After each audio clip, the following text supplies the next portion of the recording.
رب العالمين والصلاة والسلام على سيد الأنبياء والمرسلين أما بعد فأعوذ بالله من الشيطان الرجيم بسم الله الرحمن الرحيم الصلاة والسلام عليك يا سيدي يا رسول الله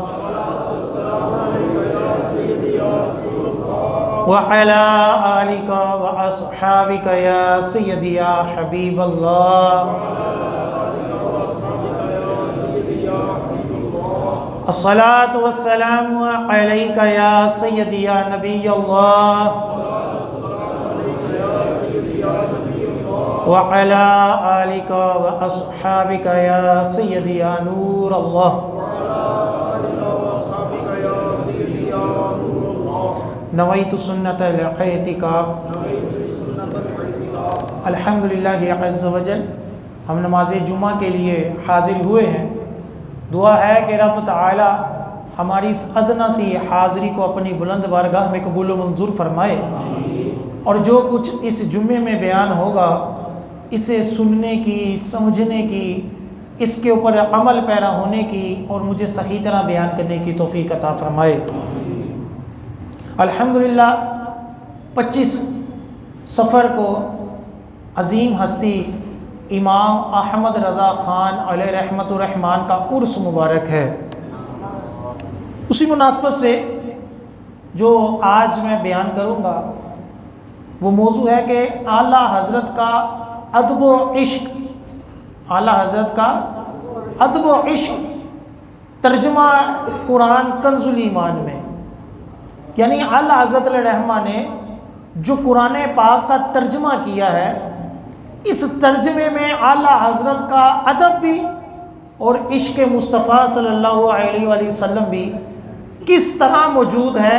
آج میں اس کے اوپر چند آیات اور ان کے جو ترجمے کیے ہیں اعلیٰ حضرت نے وہ آپ کے سامنے پیش کروں گا کہ اعلیٰ حضرت کا ترجمہ کیوں پوری دنیا میں بہترین ترجمہ مانا جاتا ہے، اور کئی پی ایچ ڈی ایک نہیں کئی پی ایچ ڈی اعلیٰ حضرت علیہ رحمہ کے ترجمے کے اوپر، اعلیٰ حضرت کی شاعری کے اوپر ہو چکی ہیں کہ اعلیٰ حضرت نے کئی اعتبار سے جو قرآن پاک کا ترجمہ کیا ہے وہ بہترین ہے۔ آپ علیہ رحمہ نے قرآن پاک میں اگر دو لوگ کلام کر رہے ہیں تو ان کے سٹیٹس کو دیکھتے ہوئے ترجمہ کیا ہے۔ اگر اللہ تعالیٰ سے نبی بات کر رہے ہیں تو وہاں جملے اور انداز کے ہیں، جہاں اللہ تعالیٰ انبیاء سے کلام کر رہا ہے وہاں الفاظ اور طرح کے ہیں، جہاں دو شخص آپس میں بات کر رہے ہیں اور ایک کا مقام و مرتبہ جو ہے وہ بلند ہے، اس کے الفاظ اور طرح کے ہیں۔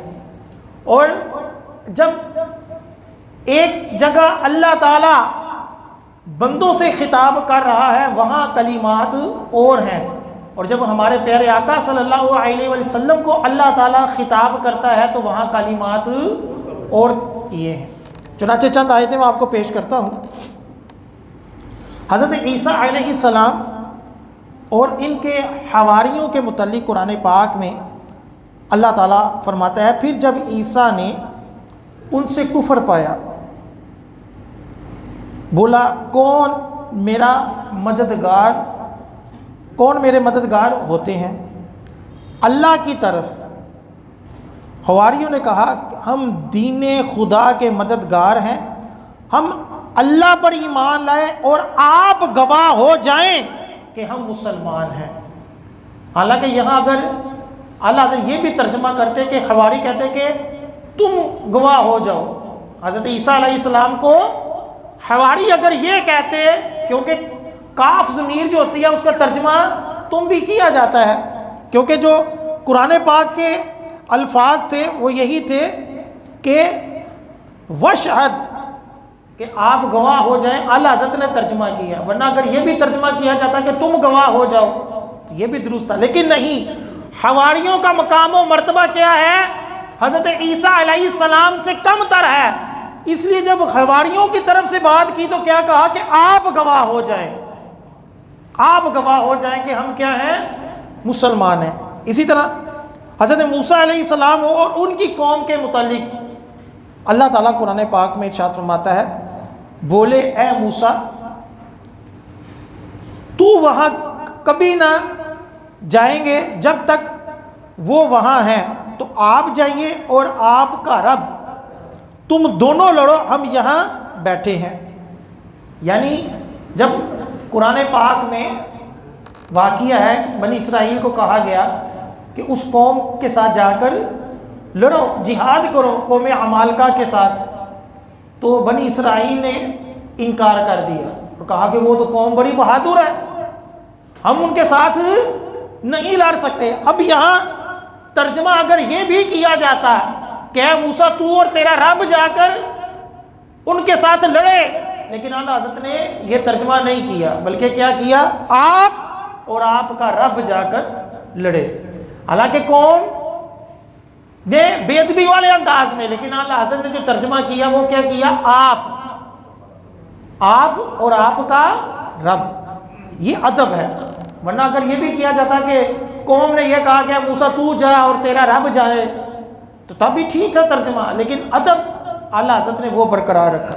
اسی طرح جادوگروں نے جب موسیٰ علیہ السلام سے جب بحث ہوئی تھی، مقابلہ ہوا تھا کہ آپ جو ہیں وہ معاذ اللہ جادوگر ہیں، حضرت موسیٰ علیہ السلام کے بارے میں کہا گیا، تو فرعون نے بھی اپنے جادوگر بلا لیے۔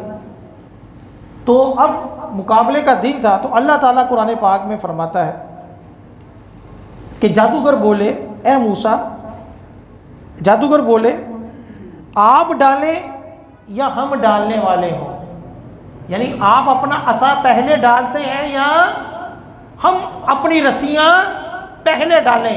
اب یہاں جادوگروں نے حضرت موسیٰ علیہ السلام سے جو کہا وہ یہ تھا، اگر یہ بھی ترجمہ کیا جاتا اے موسیٰ پہلے تو اپنی رسیاں ڈالتا ہے کہ ہم اپنی رسیاں ڈالیں، پہلے تو اپنا عصا ڈالتا ہے کہ ہم اپنی رسیاں ڈالیں، لیکن اعلیٰ حضرت نے ترجمہ کیا کیا کہ پہلے آپ ڈالتے ہیں یا ہم ڈالیں۔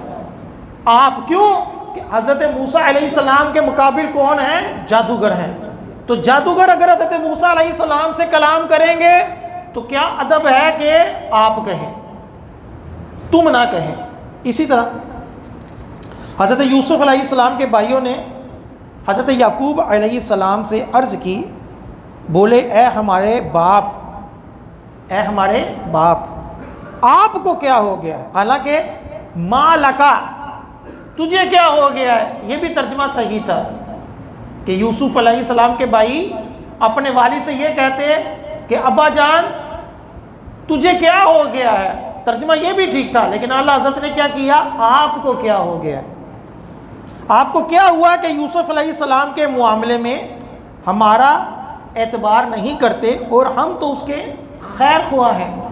یہاں بھی اعلیٰ حضرت علیہ رحمہ نے ادب والا ترجمہ کیا، یہ نہیں کہا کہ مالکا کا ترجمہ، کاف جو لفظ ہوتا ہے نا، لفظ کاف، اس کا ترجمہ تم، تمہارا، اس طرح کا ترجمہ عمومی طور پر کیا جاتا ہے، یہ درست ہے، غلط نہیں ہے، لیکن اعلیٰ حضرت علیہ رحمہ نے کاف کا ترجمہ کہیں کیا تم، کہیں کیا آپ، کہ شخصیات کو دیکھ کر، ان کا مقام و مرتبہ دیکھ کر اعلیٰ حضرت علیہ رحمہ نے ادب و عشق والا ترجمہ کیا۔ اسی طرح یوسف علیہ السلام سے جب قیدیوں نے اپنے خوابوں کی تعبیر پوچھی، کہ جب قید میں حضرت یوسف علیہ السلام موجود تھے تو دو قیدیوں نے اپنی جو تھی وہ خوابوں کی تعبیر جو تھی وہ حضرت یوسف علیہ السلام سے پوچھی۔ قرآن پاک میں وہ تعبیر اور وہ جو انہوں نے اپنے خواب تھے ان کا ذکر کیا، وہ قرآن پاک میں موجود ہے۔ چنانچہ ترجمہ کیا، اور اس کے ساتھ قید خانہ میں دو جوان داخل ہوئے، ان میں سے ایک بولا، میں نے خواب دیکھا ہے کہ شراب کو نچوڑتا ہوں اور دوسرا بولا میں نے خواب دیکھا کہ میرے سر پر کچھ روٹیاں ہیں جن میں سے پرند کھاتے ہیں، ہمیں اس کی تعبیر بتائیے، ہمیں اس کی تعبیر بتائیے۔ اِنَّا نَرَاكَ مِنَ الْمُحْسِنِينَ، کہ ہم آپ کو نیکوکار دیکھتے ہیں۔ حالانکہ اگر وہ یہ کہتے ہیں کہ ہم تجھے نیکوکار دیکھتے ہیں، ہم تمہیں نیکوکار دیکھتے ہیں، تو ترجمہ تب بھی درست تھا، لیکن کیا ترجمہ کیا؟ ہم آپ کو نیکوکار سمجھتے ہیں۔ کہ وہ خواب پوچھنے والے کون تھے؟ وہ حضرت یوسف علیہ السلام سے کم درجے کے تھے۔ حضرت یوسف علیہ السلام نبی تھے، تو ان کو جو خطاب کرنا چاہیے تھا وہ تجھے تم نہیں بلکہ کیا کرنا چاہیے تھا؟ آپ کرنا چاہیے تھا۔ اعلیٰ حضرت نے وہاں ترجمہ کیا کیا؟ آپ کو ہم نیکوکار دیکھتے ہیں۔ اسی طرح حضرت ابراہیم علیہ السلام سے فرشتوں نے یوں عرض کیا کہ انہوں نے کہا ڈریے نہیں، ہم آپ کو ایک علم والے لڑکے کی بشارت دیتے ہیں۔ اور قرآن پاک میں تھا نبشرو کا، کہ ہم تم کو، فرشتے اگر یہ بھی کہتے ہیں کہ ہم تم کو ایک لڑکے کی بشارت دیتے ہیں تو ترجمہ درست تھا، لیکن اعلیٰ حضرت نے کیا ادب رکھا کہ فرشتوں کا مقام و مرتبہ حضرت ابراہیم سے کم ہے، تو فرشتے یوں عرض کریں گے کہ ہم آپ کو بشارت دیتے ہیں۔ لفظ آپ، یہ بھی ادب۔ اسی طرح حضرت موسیٰ علیہ السلام کا اور حضرت خضر علیہ السلام کا واقعہ سورہ کہف کے اندر آپ نے سنا ہوگا، پڑھا بھی ہوگا۔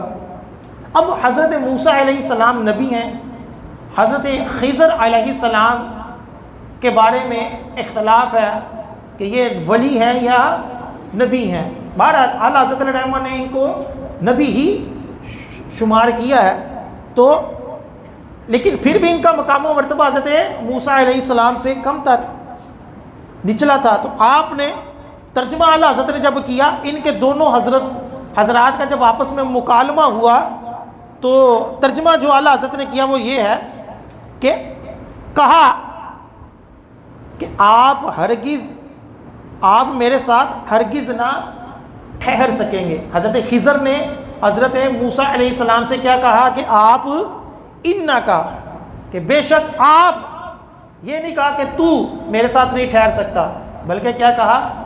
آپ میرے ساتھ نہیں ٹھہر سکتے، کیونکہ یہ خطاب تھا حضرت خضر کا حضرت موسیٰ علیہ السلام سے۔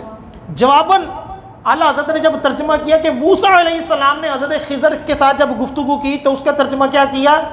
ان قریب اللہ چاہے تو تم مجھے صابر پاؤ گے اور میں تمہارے کسی حکم کے خلاف نہیں کروں گا۔ اب یہاں دیکھیں اعلیٰ حضرت نے موسیٰ علیہ السلام نے جب حضرت خضر سے کلام کیا تو وہاں آپ ترجمہ نہیں کیا۔ کیوں؟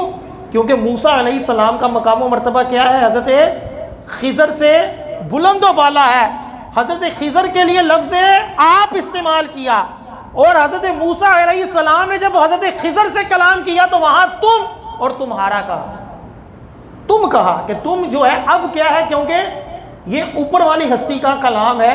اگر حضرت موسیٰ علیہ السلام بھی آپ کہہ دیں تو پھر اس سے کیا ہوگا کہ دونوں کا مقام و مرتبہ برابر ہو رہا ہے کہ وہ بھی آپ کہہ رہے ہیں اور حضرت موسیٰ بھی۔ تو ترجمے کے ذریعے اعلیٰ حضرت نے ہستیوں کے مقام و مرتبے جو ہیں وہ بتلائے کہ یہاں کس کا مقام و مرتبہ کیا ہے، اور اس کے ساتھ ترجمہ جو ہے وہ کہاں تم آئے گا اور کہاں آپ آئے گا۔ ہم جب ترجمہ کرتے ہیں تو ہم جب ترجمہ کر رہے ہوں تو ہمیں تو نہیں پتہ ہوتا سامنے والا کیا ہے، ہم جو اس کا ایگزیکٹ ترجمہ بنتا ہو، انگلش اردو جو بھی بنتا ہو، ہم اس کو کر دیتے ہیں۔ لیکن اعلیٰ حضرت رحمہ نے آپ، تم، تمہارا، یہ تین لفظ ایسے ہیں کہ جن کا لفظ عربی میں کاف ہی ہے، جیسے انگلش میں یو ہے، انگلش میں یو ہے، وہ یو بولا جائے گا۔ اب اس کا ترجمہ کرنے والا چاہے تم کر لے، آپ کر لے، تو کر لے، جو مرضی ترجمہ کر لے، لیکن اعلیٰ حضرت نے اس کے اندر کیا رکھا؟ لفظ کاف کا ترجمہ کہیں تم کیا، کہیں تمہارا کیا اور کہیں آپ کیا۔ اسی طرح اللہ عز و جل نے جب عمومی خطاب کیا تو وہاں کاف ضمیر کا ترجمہ تمہاری تیری کیا، کہ جہاں عمومی خطاب کیا جس میں سارے آ جاتے ہیں، ساری مخلوق آتی ہے، پوری امت محمدی آتی ہے، وہاں اللہ عز و جل نے کاف جو لفظ ہے اس کا ترجمہ کیا کہیں کیا تمہاری، کہیں کیا تیری۔ لیکن جہاں آقا علیہ السلام کے ساتھ خصوصی خطاب تھا وہاں اے محبوب ترجمہ کیا اللہ سے۔ جہاں حضور علیہ السلام سے خاص خطاب تھا وہاں بھی ترجمہ تم یہ درست تھا کہ اللہ تعالیٰ تو مالک ہے، لیکن اعلیٰ حضرت نے محبوبیت عشق کو سامنے رکھ کر ترجمہ کیا اے محبوب۔ اب چند آیتیں پیش کرتا ہوں کہ اللہ تعالیٰ نے قرآن پاک میں ارشاد فرمایا، اور بے شک ہم نے تمہاری طرف روشن آیتیں اتاری اور ان کے منکر نہ ہوں گے مگر فاسق لوگ۔ اب یہ جو فرمایا کہ ہم نے تمہاری طرف، اس سے خطاب کون ہے؟ تمام امت محمدیہ ہے، کہ تمہاری طرف سے مراد کیا ہے؟ کہ تمہاری طرف اللہ تعالیٰ نے اپنے محبوب کے ذریعے آیتیں نازل فرمائی ہیں۔ اب یہاں تمہاری جو لفظ استعمال کیا، ترجمہ کیا، وہ اعلیٰ حضرت نے کس اعتبار سے کیا کہ یہاں خطاب حضور نہیں ہے، یہاں خطاب کون ہے؟ یہاں خطاب امت محمدیہ ہے، اس لیے کیا ترجمہ کیا؟ تمہاری۔ اور یہ بھی یاد رکھیں کہ یہ اعلیٰ حضرت کے ترجمے کو یہ بھی کمال حاصل ہے کہ بغیر تفاسیر دیکھتے ہوئے آپ نے یہ ترجمے کیے ہیں کہ ترجمہ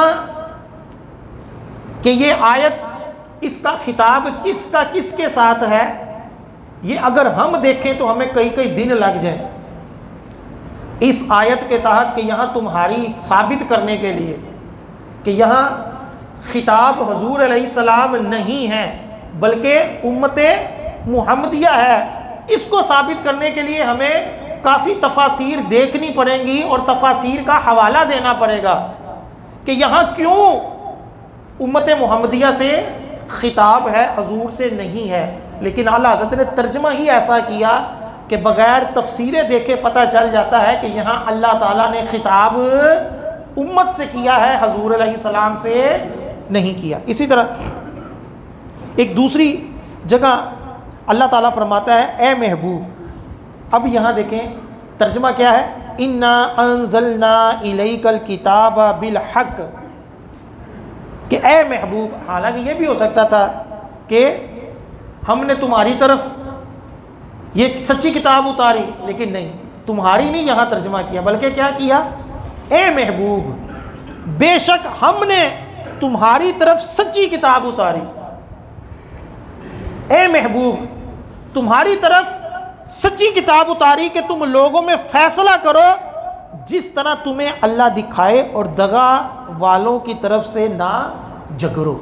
اب یہاں خطاب حضور علیہ السلام ہے، تو پہلے کیا کہا؟ اے محبوب۔ ترجمہ کرنے میں تم نہیں کہا، تمہارا نہیں کہا، بلکہ کیا ترجمے میں کہا؟ اے محبوب۔ اور پھر اگلی آیت کے حصے میں وہاں اللہ تعالیٰ نے تمہارا بھی کہا، تمہاری بھی کہا، وہ اس وجہ سے کہ اللہ تعالیٰ کا مقام و مرتبہ کیا ہے؟ وہ سب سے بلند و بالا ہے۔ لیکن شروعات کے اندر اے محبوب کر اعلیٰ حضرت نے بتلایا، ترجمے کے ذریعے بتلایا کہ یہاں خطاب تمام امت محمدیہ کو نہیں ہو رہا، یہاں خطاب صرف کس سے ہو رہا ہے؟ محبوب کریم صلی اللہ علیہ وآلہ وسلم سے ہو رہا۔ اس لیے کیا کہا؟ اے محبوب۔ یوں ہی ایک جگہ فرمایا اے لوگو، بے شک تمہارے پاس اللہ کی طرف سے واضح دلیل آئی اور ہم نے تمہاری طرف روشن نور اتارا۔ اب یہاں بھی بیسیکلی خطاب جو ہے یہ کاف ضمیر بظاہر ایسا ہی لگتی ہے کہ آقا علیہ السلام سے اللہ تعالیٰ خطاب کر رہا ہے، امت محمدیہ سے نہیں کر رہا۔ کیوں؟ کیونکہ قد جاءکم برہان من ربکم، اس کا ترجمہ جو اعلیٰ حضرت نے کیا ہے وہ یہی کیا ہے کہ اس سے جو کم ضمیر ہے اس سے مراد لوگ ہیں. تو اعلیٰ حضرت نے اس کے مطابق ترجمہ کیا، اے لوگو، اے لوگو تمہاری طرف اللہ کی طرف سے واضح دلیل آئی اور ہم نے تمہاری طرف روشن نور اتارا. یوں ہی ایک جگہ اللہ تعالیٰ فرماتا ہے وَأَنزَلْنَا إِلَيْكَ الْكِتَابَ بِالْحَقِّ مُصَدِّقًا لِمَا بَيْنَ يَدَيْهِ مِنَ الْكِتَابِ. اب یہاں خاص خطاب جو ہے وہ آقا علیہ السلام کے ساتھ ہے. تو اللہ تعالیٰ کہ اس خطاب کو جب اعلیٰ حضرت نے ترجمہ کیا تو فرمایا اور اے محبوب ہم نے تمہاری طرف سچی کتاب اتاری. کیونکہ یہ جملے امت کے لیے نہیں کہ یوں نہیں ہوگا کہ اے امت محمدیہ تمہاری طرف کتاب اتاری، نہیں، فرمایا اے محبوب کہ ہم نے تمہاری طرف سچی کتاب اتاری. کہ یہاں خطاب جو ہے وہ کس سے ہے؟ وہ حضور علیہ السلام سے ہے. اس لیے اعلیٰ حضرت نے ترجمہ کیا کیا؟ اے محبوب کہ ہم نے آپ کی طرف سچی کتاب اتاری. اگلی کتابوں کی تصدیق فرماتی اور ان پر محافظ و گواہ. تو ان میں فیصلہ کرو اللہ کے اتارے سے. اور اے سننے والے، اب اعلیٰ حضرت نے اے سننے والا ترجمہ کیا. حالانکہ یہ بھی ترجمہ بن سکتا تھا کہ پیچھے کلام کس سے ہو رہا ہے؟ حضور علیہ السلام سے، کہ ہم نے آپ کی طرف کتاب اتاری جو پچھلی کتابوں کی تصدیق کرتی ہے. پھر آگے اعلیٰ حضرت نے ترجمہ کیا اے سننے والے. یہ نہیں کہا کہ اے محبوب تم، بلکہ نہیں، فرمایا اے سننے والے ان کی خواہشوں کی پیروی نہ کرنا. اب یہاں حضور علیہ السلام سے اگر کہا جاتا کہ تم ان کی خواہشوں کی پیروی نہ کرنا تو یہ مناسب نہیں تھا، کہ حضور علیہ السلام کی شان تو پاک ہے کہ وہ خواہشوں کی پیروی کرے.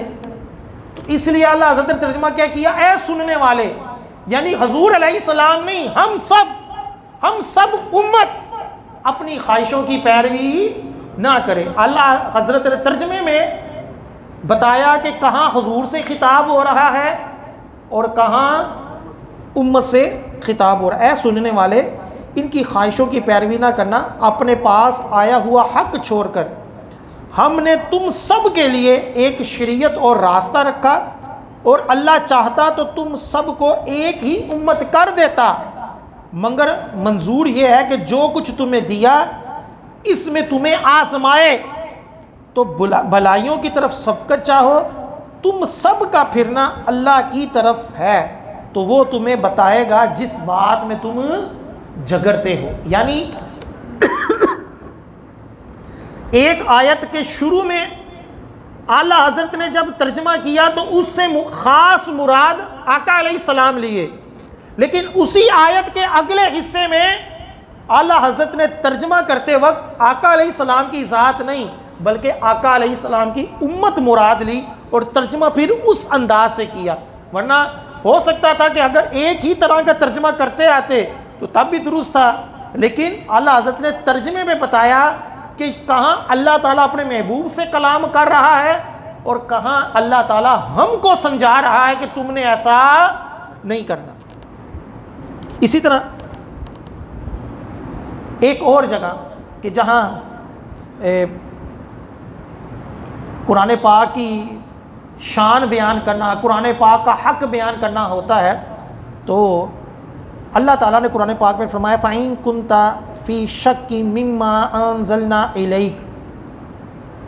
اب اس کا ترجمہ اگر یوں کیا جاتا کہ اگر تجھے کچھ شبہ ہے جو ہم نے اتارا ہے تو ان سے پوچھ دیکھ جو تجھ سے پہلے کتاب پڑھنے والے ہیں، بے شک تیرے پاس تیرے رب کی طرف سے حق آیا. یعنی یہاں اللہ تعالیٰ کے کلام کا ترجمہ اگر یوں بھی کیا جاتا کہ تم تیرے، لیکن اعلیٰ حضرت نے ترجمہ یہ کیا اے سننے والے، اے سننے والے. یہ نہیں کہا کہ اے نبی تیرے پاس جو قرآن آیا ہے اس کے بارے میں اگر ان لوگوں کو شک ہے، بلکہ نہیں، فرمایا کہ یہاں حضور سے خطاب ہی نہیں ہے بلکہ خطاب کن سے ہے؟ تمام لوگوں سے ہے کہ جو بھی مخلوق ہے اگر اس کو شک ہے، اے سننے والے اگر تمہیں شک ہے کہ یہ کلام رب کا نہیں، تو جو پہلے علم والے ہیں جن کے پاس پہلی کتابیں ہیں ان سے جا کر پوچھ لو، یعنی یہود و نصارہ سے پوچھ لو کہ اللہ کا کلام کس طرح کا ہوتا ہے، اللہ تعالیٰ کی شان کیا ہے، کتابوں کا مقام و مرتبہ کیا ہے، یہ آپ ان سے پوچھ لیں۔ تو اب یہاں حضور کو نہیں کہا، کیونکہ اگر یہاں خطاب حضور ہوتے تو حضور کو کیسے شک ہو سکتا تھا قرآن پاک میں؟ تو اللہ حضرت نے ترجمہ کیا کیا؟ اے سننے والے، کہ جو بھی اس قرآن کو سننے والا ہے، سمجھنے والا ہے، اگر اس کو شک ہے تو وہ کیا کرے؟ وہ اہل علم سے جا کر پوچھے۔ تو یوں اعلیٰ حضرت نے کئی جگہ پر اس ادب کا لحاظ رکھا، اور بھی کئی جو ہیں وہ آیتیں اس کے بارے میں ہیں کہ جہاں اعلیٰ حضرت نے شخصیات کو سامنے رکھتے ہوئے ترجمے کیے، اور اعلیٰ حضرت کے ترجمے کے علاوہ دیگر جو لوگوں نے ترجمے کیے ہیں اس کے اندر اس ادب کا لحاظ، اس عشق کا لحاظ نہیں رکھا گیا۔ چند ترجمے میں پڑھ کر سناتا ہوں آپ کو۔ قرآن پاک کی آیت ہے وَوَجَدَكَ ضَالًّا فَہَدَىٰ۔ اب اس کا ترجمہ جو کئیوں نے کیا ہے وہ میں آپ کو پڑھ کر سناتا ہوں۔ کسی نے ترجمہ کیا اور پایا تجھ کو راہ بھولا پس تجھے راہ دکھائی۔ تجھ کو راہ بھولا پایا، تجھ کو کیا کی؟ راہ دکھائی۔ ایک نے ترجمہ کیا اور آپ کو بے خبر پایا سو رستہ بتایا۔ اور ایک نے ترجمہ کیا اور تم کو دیکھا کہ حق کی تلاش میں بٹکے بٹکے پھرتے ہو تو تم کو دین اسلام کا سیدھا راستہ دکھایا۔ ایک نے ترجمہ کیا اور اللہ تعالیٰ نے آپ کو شریعت سے بے خبر پایا سو آپ کو شریعت کا رستہ بتلایا۔ ایک نے ترجمہ کیا اور تمہیں نا واقف راہ پایا پھر تجھے ہدایت بخشی۔ ایک نے ترجمہ کیا اور تجھے پایا بھٹکتا تو رستہ دکھایا۔ اب یہ ترجمے کیے ہیں وَوَجَدَكَ ضَالًّا فَہَدَىٰ، قرآن پاک کی آیت ہے وَالضُّحَىٰ، آپ کو یاد بھی ہوگی یہ سورت۔ اب اس کا ترجمہ تقریباً سب نے یہی کہا کہ آپ رستہ بھولے ہوئے تھے، آپ جو ہے وہ رستہ نہیں پتہ تھا، ہم نے آپ کو کیا کیا؟ رستہ بتایا۔ کسی نے کہا کہ آپ بھٹک رہے تھے تو آپ کو سیدھا رستہ دکھایا۔ حالانکہ نبی تو معاذ اللہ بھٹکنے سے، رستہ بھولنے سے، معاذ اللہ دیگر اس طرح کے مسائل سے تو پاک ہوتا ہے۔ اب دیکھیں اعلیٰ حضرت نے کیا ترجمہ کیا۔ اعلیٰ حضرت نے ترجمہ کیا، آپ نے فرمایا کہ ہم نے آپ کو خود رفتہ پایا، ہم نے آپ کو خود رفتہ پایا کہ اپنی ذات میں، اللہ تعالیٰ کی ذات میں خود رفتہ گم پایا، اپنے اللہ تعالیٰ کی محبت میں گم پایا، اللہ تعالیٰ کی بارگاہ میں مقصود رکھنے والا، سوچ رکھنے والا پایا۔ اعلیٰ حضرت نے اس کا ترجمہ یہ کیا کہ جو کیا تھا آقا علیہ السلام کی کیا تھا؟ شان تھا کہ خود رفتہ پایا۔ ہم نے آپ کو کیا پایا؟ خود رفتہ پایا، گمراہ نہیں پایا، معاذ اللہ بھٹکتا ہوا نہیں پایا، بلکہ کیا پایا؟ اپنی ذات میں گم پایا، خود رفتہ پایا۔ اور اسی کا ترجمہ جو ہوتا ہے، دال کا معنی ہوتا ہے گمراہی نہیں ہوتا، دال کا معنی گمراہی خاص طور پر نہیں ہوتا، بلکہ عربی کے اندر لفظ دال بعض دفعہ کمال کی محبت میں بھی بولا جاتا ہے۔ کسی کے ساتھ اگر بہت زیادہ محبت ہو جائے نا تو وہاں بھی کیا بولا جاتا ہے؟ دلال بولا جاتا ہے۔ کیوں؟ کیونکہ قرآن پاک میں سورہ یوسف کے اندر اللہ تعالیٰ فرماتا ہے کہ جب حضرت یعقوب علیہ السلام نے اپنے بیٹوں سے کہا کہ میں حضرت یوسف علیہ السلام کی خوشبو پاتا ہوں، میں حضرت یوسف علیہ السلام کی کیا پاتا ہوں؟ خوشبو پاتا ہوں، تو آپ کے شہزادوں نے کیا کہا تھا؟ قرآن پاک میں ہے قالوا تاللہ انکا لفی ضلالک القدیم، کہ بیٹے بولے خدا کی قسم آپ اپنی اسی پرانی خود رفتگی میں ہیں، آپ اپنی پرانی خود رفتگی میں ہیں۔ یہ بھی اعلیٰ حضرت نے ترجمہ کیا، ورنہ کئیوں نے ترجمہ کیا کیا کہ آپ تو ابھی بھی حضرت یوسف علیہ السلام کی محبت میں گمراہ ہیں، حالانکہ ایسا نہیں ہے، کیونکہ گمراہی تو تب ہو کہ حضرت یعقوب علیہ السلام نے ان کی محبت میں کوئی غیر شرعی کام کیا ہو، بلکہ کیا تھا کہ حضرت یوسف علیہ السلام سے حضرت یعقوب علیہ السلام کی جو محبت تھی وہ عروج پر تھی، بہت زیادہ محبت تھی، تو اس لیے قرآن پاک میں لفظ دعال آیا، اور اعلیٰ حضرت نے اس کا ترجمہ کیا کیا کہ آپ جو ہیں ابھی بھی اتنا عرصہ گزر گیا حضرت یوسف علیہ السلام سے جدا ہوئے، لیکن آج بھی آپ حضرت یوسف علیہ السلام کی محبت میں کیا ہیں؟ خود رفتہ ہیں، ان کی محبت میں گم ہیں۔ یہ ترجمہ جو ہے وہ حقیقی اعتبار سے بھی درست ہے اور ادب کے اعتبار سے بھی درست ہے۔ اسی طرح ایک اور جگہ قرآن پاک میں آتا ہے لِيَغْفِرَ لَكَ اللَّهُ مَا تَقَدَّمَ مِن ذَنبِكَ وَمَا تَأَخَّرَ۔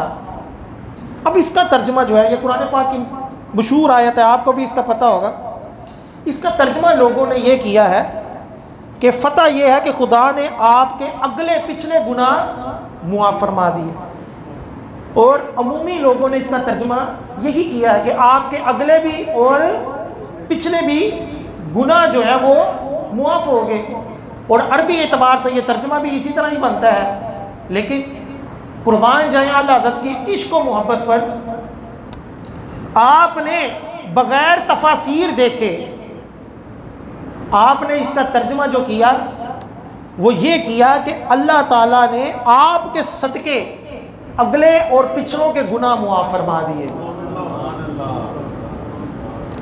حضور علیہ السلام کے اگلے پچھلے گناہ نہیں، بلکہ کس کے؟ آپ کے صدقے اگلوں کے بھی اور پچھلوں کے بھی گناہ معاف۔ اعلیٰ حضرت خود فرماتے ہیں کہ بلکہ فتاوی رضویہ کے اندر کہ بلکہ خود نفس عبارت گواہ ہے کہ یہ جسے ذنب فرمایا، ذنب کا معنی کیا ہوتا ہے؟ گناہ، یہ حقیقی ذنب گناہ کے معنی میں نہیں ہے، کیونکہ عربی کے لفظ کے ایک کے کئی معنی ہوتے ہیں۔ تو اعلیٰ حضرت فرماتے ہیں کہ پہلی بات تو یہ ہے کہ یہاں ذنب جو ہے وہ حقیقی گناہ کے معاملے بارے میں نہیں ہے۔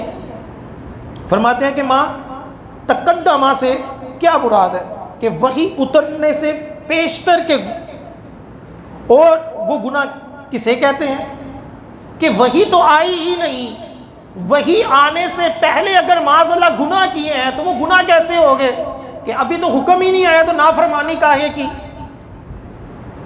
یعنی نافرمانی گناہ تو تب ہوتا ہے نا کہ اللہ کا حکم ہمیں پتہ چل جائے اور پھر بھی ہم اس کی کیا کریں؟ نافرمانی کریں، تو یہ کیا ہوگا؟ گناہ ہوگا۔ تو اعلیٰ حضرت فرماتے ہیں کہ اگر حضور علیہ السلام کی ذات مراد ہے تو حضور علیہ السلام کے بارے میں یہ جو کہا جا رہا ہے کہ آپ کے پچھلے گناہ، تو پچھلے تو گناہ ہے ہی نہیں کہ وہی نازل نہیں ہوئی، تو گناہ کس چیز کے؟ تو اعلیٰ حضرت فرمانے کہ یہ لفظ جو ہے ذنب، یہ گناہ کے معنی میں اس طور پر نہیں کہ جب وہی نہیں آئی تو گناہ کا سا۔ یوں ہی فرماتے ہیں وَمَا تَأَخَّرَ کا معنی، ما تأخرہ میں نقد وقت ہے قبل ابتدائے نزول فرمان، جو افعال جائز ہونے کے بعد کو فرمان ان کے منع پر اترا اور انہیں یوں تعبیر فرمایا، حالانکہ ان کا حقیقتاً گناہ ہونا کوئی معنی نہیں رکھتا کہ حضور علیہ السلام سے وحی کے بعد کوئی گناہ ہی ثابت نہیں ہے، تو پھر یہ بھی درست نہ ہوا۔ تو پھر فرماتے ہیں کہ یہاں لام تعلیل کے لیے ہے، اور ما تقدم من ذنب کا معنی ہے تمہارے اگلوں کے گناہ، یعنی حضرت عبداللہ، سیدہ آمنہ اور وہاں سے لے کر تمام آباء و اجداد حضرت آدم علیہ السلام تک، تمام کے تمام جو بھی لوگ آئے ہیں، جو بھی آپ کے آباء و اجداد آئے ہیں، ان سب کے گناہ آپ کے صدقے سے معاف کیے گئے۔ اور تمہارے پچھلوں، یعنی تم قیامت تک تمہارے اہل بیت اور امت مرحومہ، ان کے گناہ معاف ہو جائیں گے، یعنی آپ کے صدقے پچھلوں کے بھی، کیونکہ حضرت آدم علیہ السلام کی توبہ کے بارے میں مشہور ہے کہ حضرت آدم علیہ السلام کی توبہ کے اندر آپ علیہ السلام نے آقا علیہ السلام کا وسیلہ دیا تھا۔ حدیث پاک ہے، المستدرک کی حدیث پاک کہ اے مولا تجھے محمد کا واسطہ میری توبہ قبول فرما۔ تو اللہ تعالیٰ نے یہ جو فرمایا کہ آپ کے صدقے اگلے اور پچھلوں کی مغفرت ہو جائے گی، اللہ حضرت نے اس کا ترجمہ کیا کیا؟ یہ نہیں کیا کہ اللہ تعالیٰ نے تمہارے اگلے پچھلے گناہ معاف کر دی، کہ حضور علیہ السلام کے اعلان نبوت سے پہلے بھی گناہ معاذ اللہ ثابت نہیں ہے، اور اعلان نبوت کے بعد تو بالکل ہی نہیں ہے، بلکہ کوئی ایسا بھی نہیں کہ بالکل ناپسندیدہ عمل کیا ہو، ایسا بھی نہیں ہے۔ تو پھر یہ ترجمہ ہی درست نہیں بنتا کہ تمہارے اگلے پچھلے گناہ، بلکہ کیا ترجمہ بنتا ہے؟ اللہ حضرت نے فرمایا کہ تمہارے صدقے پچھلوں کے بھی اور اگلوں کے بھی، اور یہی تفاسیر کے اندر ہے۔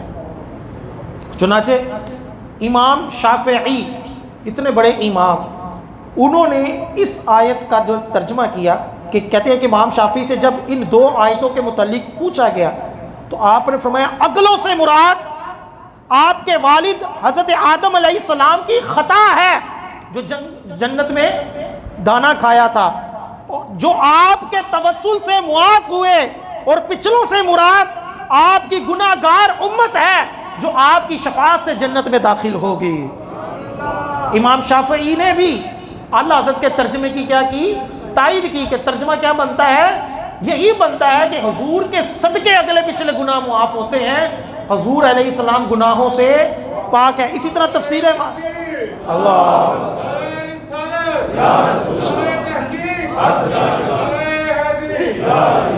اسی طرح اور بھی تفاسیر کے اندر یہی مراد موجود ہے۔ تو اعلیٰ حضرت کا جو ترجمہ ہے، یہ ترجمہ قرآن، یہ اس اعتبار سے خصوصیات کا حامل ہے کہ آپ نے بغیر تفاسیر دیکھے ایسا ترجمہ کیا کہ جب اس ترجمے کو باغور دیکھا جائے اور اس کے بعد تفاسیر کو دیکھا جائے تو تفاسیر کے اندر جو کتنی زیادہ بحثیں ہیں اس کا نچوڑ جو ہوتا ہے وہ اللہ حضرت کے ترجمے کے اندر ہوتا ہے۔ جب یہ ترجمہ لکھا گیا، اس کی بھی ایک ہسٹری ہے کہ ترجمہ کنز الایمان کس طرح لکھا گیا۔ تو آپ کے خلیفہ مصنف بہار شریعت حضرت مولانا مفتی امجد علی اعظمی رحمۃ اللہ علیہ آپ کی بارگاہ میں حاضر ہوئے کہ قرآن پاک کے کئی ترجمے چلتے ہیں جس کے اندر کئی غلطیاں ہیں، تو کوئی ترجمہ آپ کی طرف سے ایسا ہونا چاہیے کہ جو جامع معنی ترجمہ ہو، آسان فہم ہو۔ تو اعلیٰ حضرت علیہ رحمہ نے فرمایا کہ ترجمہ لکھنا، پھر اس کا چھپوانا، باوضو ہونا، یہ ساری چیزوں کی احتیاط بہت ضرورت ہے۔ تو حضرت مفتی صاحب امجد علی اعظمی نے فرمایا کہ وہ ہماری ذمہ داری، ہم اس کا اہتمام کریں گے، کیونکہ عام طور پر جب آپ دیکھتے ہیں کہ قرآن پاک جب چھپتے ہیں تو بے وضو لوگ چھاپ رہے ہوتے ہیں اور اس کے اوپر بھی بیٹھتے ہیں اور کہتے ہیں سانو معاف ہے، سانو پتہ نہیں کنوں نے ان کو معاف کر دیا۔ سب کے لیے ایک ہی حکم ہے، قرآن پاک کو بغیر وضو چھونا، چاہے چھپ رہی ہے، چاہے کچھ بھی ہو رہی ہے، چاہے قرآن پاک شہید ہوا ہے، کچھ بھی ہو، قرآن پاک کو بغیر وضو چھونا جائز نہیں ہے۔ اعلیٰ حضرت نے فرمایا کہ اس کا اہتمام، فرمایا کہ وہ ہماری ذمہ داری ہے، انشاءاللہ ہم اس کا اہتمام کریں گے۔ اب وقت بھی نہیں تھا، اعلیٰ حضرت کی جدول کے اندر بڑی مصروفیات تھیں، تو اعلیٰ حضرت نے فرمایا میرے آرام میں سے آدھا گھنٹہ جو ہے نا روزانہ کا، وہ قرآن پاک کا ترجمہ کرنے میں خاص کر لیتے ہیں۔ چنانچہ مفتی امجد علی اعظمی علیہ رحمہ قرآن پاک کی آیت پڑھتے، اعلیٰ حضرت فی البدیع ترجمہ لکھوا دیتے، فی البدیع۔ مفتی امجد علی اعظمی علیہ رحمہ فرماتے ہیں کہ اعلیٰ حضرت آدھے گھنٹے کے اندر روزانہ ترجمہ کرواتے، اور چند عرصے میں ہی ہم نے پورے قرآن پاک کا ترجمہ کیا بغیر تفاسیر دیکھے، فرماتے ہیں جب ہم وہ ترجمے کو تفاسیر کے ساتھ دیکھتے تو جو تفاسیر میں لکھا ہوتا اعلیٰ حضرت نے وہ سارا ترجمے کے اندر لکھا ہوتا تھا. اللہ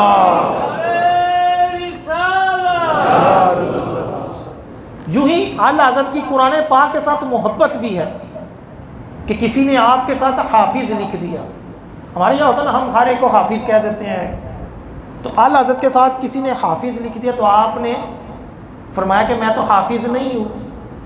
اور یہ یاد رکھیں کہ جو کوالٹی بندے کے اندر نہ ہو اور کوئی بندہ اس کو وہ کہے اور اس کے اوپر خوش ہو, حالانکہ وہ کوالٹی اس کے اندر نہ ہو, ہے کرپٹ, حرام خور ہے, اور لوگ اسے کہتے ہیں یار ہے بڑا نیک ہے, بہت حلال روزی کمانے والا ہے, بہت پرہیزگار ہے, اور اس کے اوپر وہ چورا ہو تو گناہ ہے کہ جھوٹی تعریف کے اوپر خوش ہو رہا ہے. یہ کیا ہوتا ہے؟ یہ حرام ہوتا ہے. اسی طرح اگر ہم نے حج نہیں کیا اور لوگ ہمیں حاجی حاجی کہتے ہیں اور ہم اندر سے پنے بن جائیں گے, ٹھیک ہے یار لوگ کہتے ہیں تو کہنے دیں, نہیں, ہم طریقے سے پیار سے سمجھائیں گے کہ یار دعا کرو کہ اللہ تعالیٰ حج نصیب فرما دے, ابھی میں حاجی نہیں. اسی طرح اعلیٰ حضرت کے ساتھ کسی نے حافظ لگایا, آپ خاموش ہو جاتے تو کیا تھا؟ فرمایا نہیں, تو فرمایا کہ میں تو حافظ نہیں ہوں. تو وہ بندے نے جو مرید تھا وہ پکڑ کر لفظ حافظ مٹانے لگے, تو اعلیٰ حضرت نے فرمایا کہ یار اس کو مٹانا بھی مناسب نہیں لگ رہا, لفظ حافظ مٹانا بھی مناسب نہیں لگ رہا. اگلا اگر مجھے حافظ سمجھتا ہے, اس کا حسن ظن ہے کہ میں حافظ ہوں, تو مجھے حفظ کر لینا چاہیے. وہ لکھا ہوا باقی رکھنے کے لیے آپ نے قرآن پاک کو حفظ کرنا شروع کر دیا. مغرب کے وضو کے ساتھ آپ چند وقت جو 20 منٹ تقریباً 15-20 منٹ آپ کو قرآن پاک کوئی پڑھ کر سناتا اور آپ اس کو یاد کر کر دوبارہ سنا دیتے. 20 شعبان کو آپ نے حفظ کرنا شروع کیا اور 27 رمضان کو آپ نے پورا قرآن پاک حفظ کر لیا. ایک مہینے کے اندر, تقریباً ایک مہینے کے اندر آپ نے پورا قرآن پاک حفظ کر لیا, اس بندے کے حسن ظن کو برقرار رکھتے ہوئے کہ وہ مجھے کیا سمجھتا ہے؟ حافظ قرآن سمجھتا ہے. یہ اعلیٰ حضرت کی قرآن کے ساتھ محبت اور پھر اس قرآن کے ترجمے کو عطا کر کر ہم سب کے اوپر احسان کیا کہ عشق و محبت والا, ایک ادب و احترام والا ترجمہ آج ہم سب کرتے ہیں, اور ہم فخر کے ساتھ کہتے ہیں کہ یہ ترجمہ کنز ایمان ہے, جس کے اوپر PhD ہوئی, جو اس اعتبار سے بہترین ترجمہ ہے کہ اس کے اندر ترجمہ پڑھتے ہوئے پتہ چل جاتا ہے کہ یہاں خطاب اللہ تعالیٰ حضور علیہ السلام سے کر رہا ہے یا امت محمدیہ سے کر رہا ہے. ترجمہ پڑھتے ہوئے پتہ چل جاتا ہے کہ کس کا مقام و مرتبہ بلند ہے اور کس کا اس سے کم ہے. اعلیٰ حضرت نے ترجمے کے اندر ہی وہ سارا کچھ ڈال دیا کہ جو تفاسیر کے اندر تھا, کہ جو تفسیر پڑھ کر پتہ چلنا تھا کہ یہاں اللہ تعالیٰ کس سے خطاب کر رہا ہے, اعلیٰ حضرت نے ترجمے کے اندر ہی بتا دیا. جب امت سے خطاب تھا تو وہاں ترجمے میں لکھا ہے سننے والے, اور جہاں خاص حضور علیہ السلام سے کلام تھا تو وہاں ترجمہ کیا ہے میرے محبوب,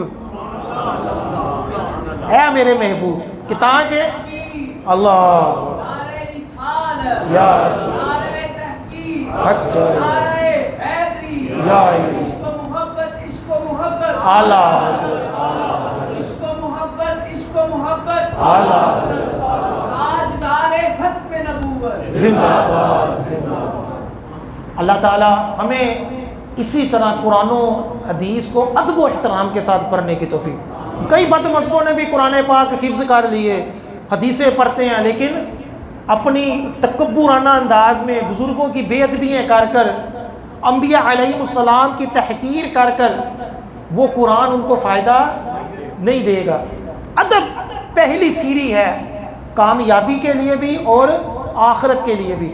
اگر بندہ ادب قرآن پاک کا نہ کرے, قرآن پاک کو زمین پر رکھے جس طرح سعودیہ والے رکھتے ہیں, جوتیوں کے اوپر رکھا ہوا ہے, اس پاؤں کے اوپر رکھا ہوا ہے, کوئی ادب نہیں, تو پھر کوئی قرآن پاک سے فیض نہیں ملتا. قرآن پاک پڑھنے والے کئی ہیں, ادب والا جو قرآن پاک کا ترجمہ ہے وہ اعلیٰ حضرت علیہ رحمہ کا ہے، اور اس کے اوپر باقاعدہ پوری چھوٹی چھوٹی کتابیں بھی مل جائیں گی کہ بقیہ نے ترجمے کس طرح کیے اور اعلیٰ حضرت نے ترجمہ کس طرح کیا۔ اللہ تعالی ہم سب کو کنز الایمان ترجمہ پڑھنے کی سمجھنے کی توفیق عطا فرمائے، آمین ثم آمین۔ ابھی اذان ہوگی، اس کے بعد آپ سنتے پڑھیں۔